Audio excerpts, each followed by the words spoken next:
Sahabat BDKA yang dikasihi Tuhan, kita bersyukur boleh berbagian dalam kemuliaan Tuhan dan hidup dalam anugerah-Nya. Padahal sebenarnya kita ini sangat tidak layak menerima kebaikan Tuhan. Itu benar banget. Kemarin kita sudah menyaksikan bagaimana pernyataan salah dalam persidangan dipakai untuk menghukum Yesus. Jahat sekali. Bagaimana kelanjutannya? Sangat parah. Sampai imam besar itu mengoyakkan pakaiannya. Apa sih maksudnya? Sesuai kebiasaan waktu itu, ketika mendengar atau melihat sesuatu yang dianggap menghina Tuhan. Oh, munafik banget nih. Adakah orang yang hatinya benar-benar terpaut pada kemuliaan Allah? Mari perhatikan baik-baik. Halo adik-adik, bertemu lagi dengan Kak Fuad dalam program kesayangan kita semua. Ya, BDKA berpetualang dalam kerajaan Allah. Hari ini kita semua sudah sampai ke hari 49.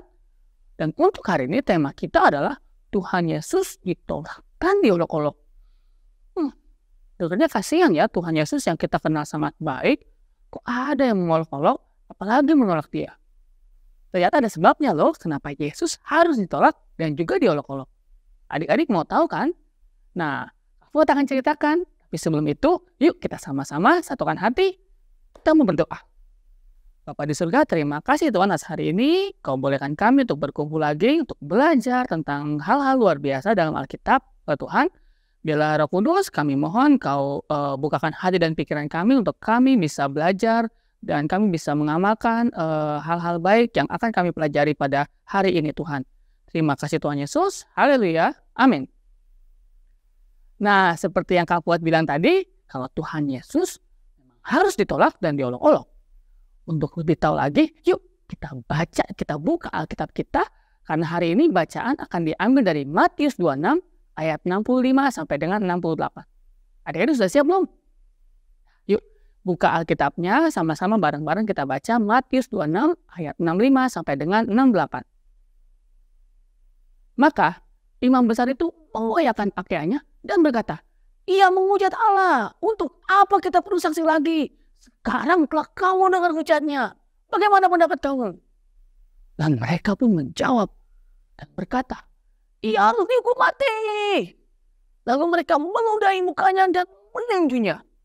Orang-orang lain memukul dia dan berkata, "Coba katakan kepada kami, Mesias, siapa yang menghukum kau?"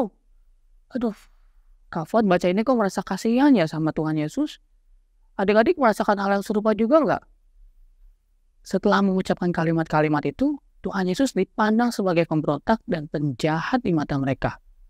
Mereka meludahi wajahnya, memukul dia dengan tinju mereka, dan ada pula yang mengejek dia sebagai nabi. Mereka tuh nggak tahu kalau mereka sedang menghancurkan bait Allah. Mereka sedang menolak dia sebagai yang kudus. Mereka menolak kehadiran Allah di dalam dia. Dengan tindakan-tindakan yang mereka lakukan, mereka menghancurkan gambar Allah yang masih ada dalam diri mereka. Betapa kehidupan manusia dinajiskan oleh kebencian mereka.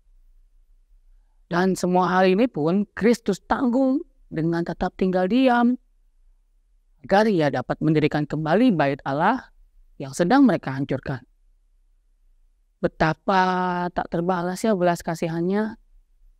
Sekarang ini ia mendirikan bait Allah dalam kehidupan banyak orang, karena suatu saat kelak seluruh ciptaan Allah, Kak Fuad, adik-adik, semua teman-teman kita akan kembali menjadi bait Allah yang kudus. Nah, adik-adik tahu kan, sikap Yesus ini harus kita jadikan pelajaran penting untuk kita.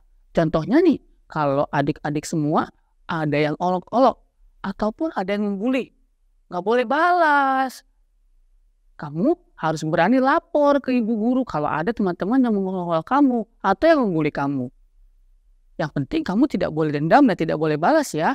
Dan terlebih penting lagi, kamu harus doakan teman-teman kamu itu agar Tuhan tuntun dia supaya dapat berubah. Tuhan Yesus saja rela diolok-olok seperti itu. Bukankah itu menjadikan dia contoh sempurna untuk kita teladani? Sudah mengerti kan? Udah, nggak perlu sedih lagi karena Tuhan Yesus rela disalib dan diolok-olok. Itu semua untuk apa? Untuk menebus dosa kita. Yuk. Sekali lagi kita berdoa, yuk kita berdoa. Yuk kita berdoa. Bapa di surga, kami mengucap syukur Tuhan kalau hari ini kami belajar Tuhan, pelajaran yang sangat luar biasa, bahwa Engkau rela untuk diolok-olok, ditinju, diludahi, untuk mendirikan bait Allah kembali Tuhan, supaya kami semua diselamatkan. Kami percaya Tuhan bahwa pengorbanan-Mu Tuhan menjadikan pelajaran penting untuk kami, supaya kami bisa belajar untuk tidak dendam kalau kami diolok-olok, untuk kami juga tidak mengolok-olok orang lain, karena kami tahu diolok-olok itu nggak enak, dibully itu nggak enak.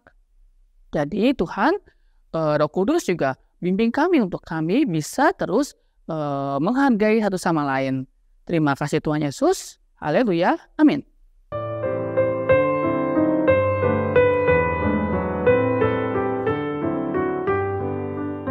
Tuhan Yesus kenapa diam saja? Yesus yang begitu amat sangat baik, mengapa membiarkan wajahnya diludahi dan ditinju? Yesus diam bukan karena bingung atau merasa tertekan, melainkan supaya firman Allah dalam kitab Yesaya tergenapi. Para pemimpin politik dan agama begitu dibutakan oleh kedengkian terhadap apa yang namanya kekuasaan dan kebesaran. Semuanya sudah melampaui batas. Sebaliknya, Kristus secara sukarela menanggung semua itu agar ia dapat mendirikan bait Allah dalam kehidupan orang banyak. Jadi yang dimaksud bait Allah itu bukan gedung, tetapi seluruh ciptaan Allah ya Pak. Itulah wujud nyata gambar dan rupa Allah. Lanjutkan baca Matius pasal 26 ayat 69 sampai dengan 75. Imago Dei.